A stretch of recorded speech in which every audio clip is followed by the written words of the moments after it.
Hai, selamat pagi, salam sejahtera. Terima kasih karena bersama dengan saya di Nazilin Unity Channel. Sebelum kita teruskan isu kali ini adalah isu yang paling panas dan mungkin akan membuatkan semua pemimpin akan terkejut dan lebih-lebih lagi kepada para penyokong Najib Bosku.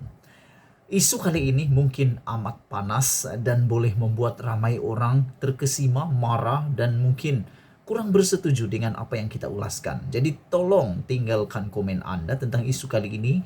Dan lebih penting lagi, jangan skip video ini, tengok sampai habis. Kita nak ulas tentang nasib yang akan menentukan hidup mati Najib.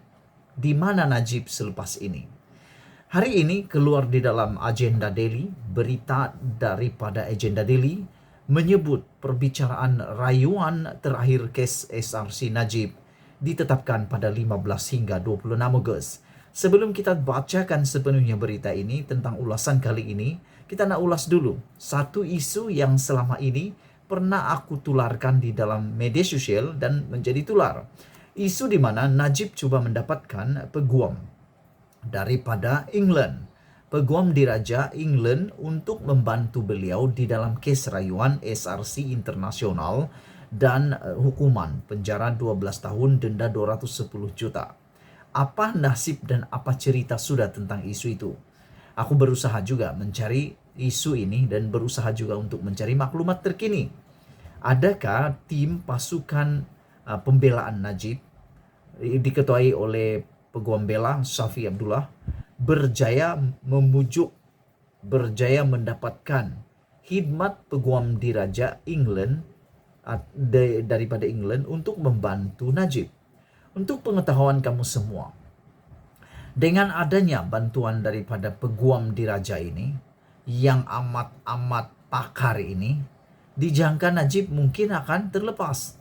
Walau bagaimanapun, belum tentu. Masalahnya di sini adalah belum tentu peguam-peguam diraja ini bersedia mewakili Najib.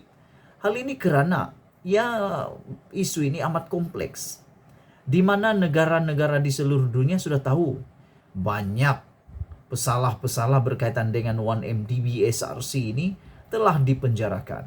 Terkini di Amerika Syarikat, perbicaraan melibatkan Roger Ng telah selesai.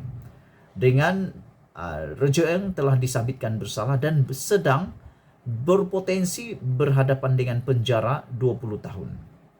Dengan adanya beberapa orang dijatuhkan hukuman penjara dan telah didapati bersalah, termasuk di negara-negara yang tertentu, di Singapura, di UAE dan sebagainya, apakah tim pembelaan Najib boleh memujuk peguam diraja England untuk membantu Najib? Dan aku pikir, menurut kajian saya, siapa peguam diraja England ini sebenarnya? Mereka ini semua adalah orang-orang yang amat berintegriti, mementingkan kemenangan, dan mereka memang pakar dalam undang-undang tertentu. Persoalannya, pakar nak pakar, pakar tak pakar, mereka sanggup ke nak tolong Najib bagaimana kalau mereka kalah? Itu persoalan pertama. Di mana pembayangnya? Adakah peguam diraja ini sanggup membantu Najib? Itu pertama. Kedua, dari segi keuangan, pembayarannya itu luar biasa mahal. Nak bayar peguam diraja itu bukan murah. Di samping saat ini Najib telah pun asetnya dibekukan. Hanya boleh mengeluarkan menggunakan uang 100.000 sebulan. Bagi engkau, bagi aku mungkin banyak. 100.000, wah banyak, cukup. Tapi bagi Najib dengan cash dan perbicaraannya dan untuk perbelanjaan hariannya, bulanannya, mungkin 100.000 itu amat sedikit untuk beliau. Kerana kereta saja sudah berapa, rumah saja sudah berapa, kos-kosnya ke sana ke sini sudah berapa. Mungkin 100.000 itu amat sedikit bagi Najib Tun Razak. Nak bayar lagi, tak tahulah duit datang dari mana. Tapi yang pentingnya hari ini, akhirnya yang kita tunggu-tunggu kini menjadi kenyataan. Di mana perbicaraan rayuan terakhir kes SRC Najib telah ditetapkan pada 15 hingga 26 Ogos. Ini cerita yang kita tunggu, berita yang kita tunggu. Kalau benar pilihan raya akan diadakan pada akan dibubarkan pada bulan Julai ini, bermaksud Najib tinggal nyawa-nyawa ikan. nasib Najib tinggal nyawa-nyawa ikan. Karena kalau benar bulan 7 ini dibubarkan parlimen pilihan raya, bermaksud awal bulan 8 atau pertengahan bulan 8 baru dapat ada pilihan raya. Itu pun kalau menang, kalaulah Barisan Nasional menang, barulah mungkin Najib akan dapat bernafas semula.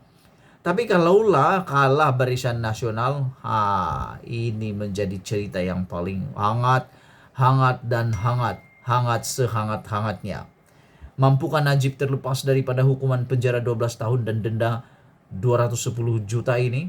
Atau adakah 26 hari bulan ini Najib akan mula meringkuk di penjara selama 12 tahun? Aku pikir besar kemungkinan Najib tidak akan menang. Aku pikirlah kan, sebab dalam Mahkamah Tinggi Najib sudah dihakimi seorang, kalah. Di Mahkamah Rayuan 3 orang hakim, Najib tetap kalah. Ini kan pula di Mahkamah Persekutuan 5 orang hakim. 4 orang sudah sebulat suara Najib kalah, salah. Ada 5 lagi yang menentukannya. Berita ini mengatakan perbicaraan rayuan terakhir. Ini rayuan terakhir Najib. Selepas ini Najib sudah tidak kemana-mana lagi. Najib tinggal sebenarnya boleh kata nyawa-nyawa ikan. Perbicaraan rayuan terakhir kes SRC Internasional Senin Berhad melibatkan bekas Perdana Menteri Datuk Seri Najib Tun Razak akan didengar pada 15 hingga 26 Ogos. Mahkamah Rayuan atau Mahkamah Persekutuan akan mendengar rayuan Najib selama 10 hari. Berhubung sabitan hukuman kes rasuahnya melibatkan syarikat subsidiari 1MDB. Dalam surat bertarikh 29 April lalu, Mahkamah memaklumkan pihak pendakwaan dan pembelaan berhubung tarik perbicaraan tersebut, serta meminta pihak terbabit berada di mahkamah pada 8.40 pagi karena perbicaraan akan bermula pada pukul 9 pagi. Penghujahan bertulis mesti difailkan sebelum 31 Julai ini menurut surat itu.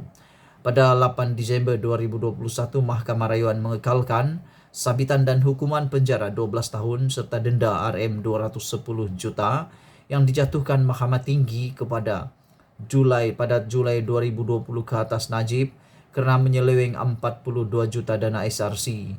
Tetapi Najib dibebaskan dengan ikat jamin sementara menunggu rayuan terakhirnya di Mahkamah Persekutuan. Sebelum ini, Najib memohon untuk memasukkan keterangan baharu dalam rayuannya, tetapi Mahkamah Persekutuan menolak permohonannya atas alasan ia tidak memenuhi peruntukan undang-undang. Jadi maksudnya tidak ada masuk bukti baharu, keterangan baharu, yang ada tinggal mendengar keterangan lama. Dan kita sudah dengar Najib mengatakan berapa puluh kesilapan Mahkamah Persekutuan, Mahkamah Rayuan dan Mahkamah Tinggi, Mahkamah Rayuan, dan menurut Sabudin kalau yang 100 pun boleh kalah, apakan pula yang berpuluh-puluh. Kita doakan Najib semoga tetap kuat sehat mengharungi perbicaraan demi perbicaraan. Kalau Najib kalah di dalam keputusan terakhir ini pada 15 hingga 26 Ogos ini, maksudnya Najib memang akan meringkuk penjara dan akan mengalami dan akan melalui perbicaraan demi perbicaraan, dan mungkin Rusma Mansur akan tinggal tidur kesorangan di rumah ataupun mereka sama-sama masuk penjara kerana Najib dan Rusma sedang melalui perbicaraan bersama di mahkamah. Bongkar jangan tak bongkar, bongkar sampai terlondeh. Kita jumpa lagi, bye bye.